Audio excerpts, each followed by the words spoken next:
Je ferai juste remarquer que vous n'avez pas passé la parole au groupe Autonomie, qui s'exprime aujourd'hui en deuxième position lorsque vous avez invoqué le vote à scrutin public sur la complétion et sur la modification de la composition de la commission permanente. Ils n'ont pas voté.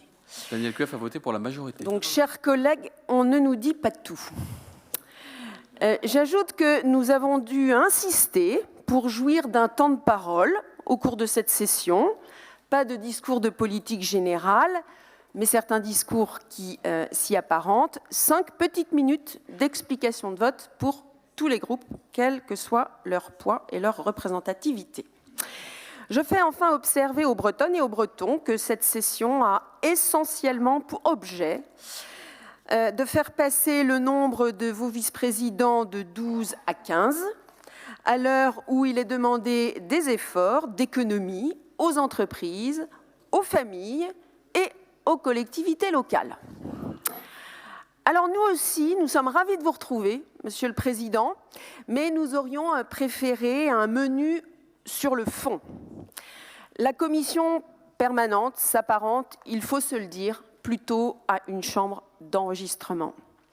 Les membres de votre exécutif y sont en effet désormais ultra-majoritaires.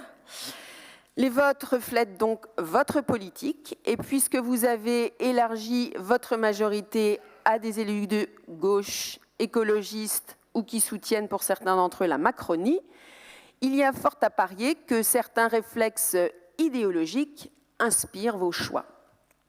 Ainsi, en est-il de votre propension à alourdir impôts et autres taxes? Votre vice-président aux finances, celui qui disparaît de la commission permanente pour y réapparaître quelques minutes plus tard, je veux parler de M.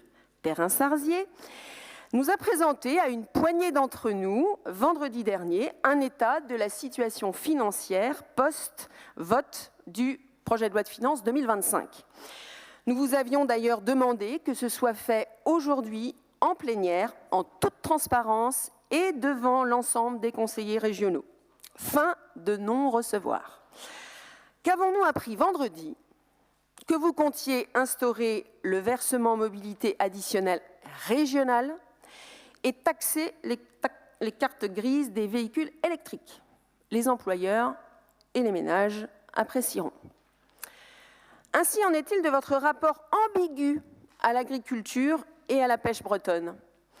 Vous tenez régulièrement des propos qui semblent plaire à l'oreille des agriculteurs et des pêcheurs, mais des propos qui sont en contradiction totale, et on vient encore de le vérifier, avec ceux de vos alliés qui refusent de reconnaître les efforts accomplis par nos producteurs en matière de protection de l'environnement, qui renoncent à considérer l'apport de la science et de l'innovation, qui s'opposent en Bretagne à certains projets pourtant validés par les autorités, à coups de pétitions et autres manifestations. La souveraineté alimentaire ne se décrète pas et impose d'être compétitif. Elle exige de tourner le dos aux caricatures, de faire confiance aux acteurs et de renoncer à l'écologie punitive. J'ai beaucoup de respect pour vous, chers collègues, mais avouons que nous n'avons pas la même vision de l'agriculture et de la pêche. Ainsi, en est-il de votre silence assourdissant sur les annonces relatives à l'implantation de centres de données ou sur votre incapacité à nous présenter une ligne claire sur les stratégies énergétiques portuaires ou arrêts portuaires de Bretagne? Un silence probablement dû à des divergences de vues dans votre propre majorité plurielle, or qui trop embrasse mal étreint, Monsieur le Président. Et le grand écart permanent pour concilier les points de vue va conduire, le gouvernement actuel de la France en est la parfaite illustration, à de l'immobilisme, donc à un recul. Ainsi en est-il enfin de l'absence totale de réaction au déplacement du ministre des Collectivités en Corse, qui a réaffirmé la volonté du gouvernement de faire aboutir le projet de loi visant à inscrire dans la Constitution une autonomie de la Corse, même pas un petit rappel des travaux de notre Assemblée pour réclamer plus de décentralisation, plus de confiance dans les collectivités, plus d'efficacité dans l'action publique.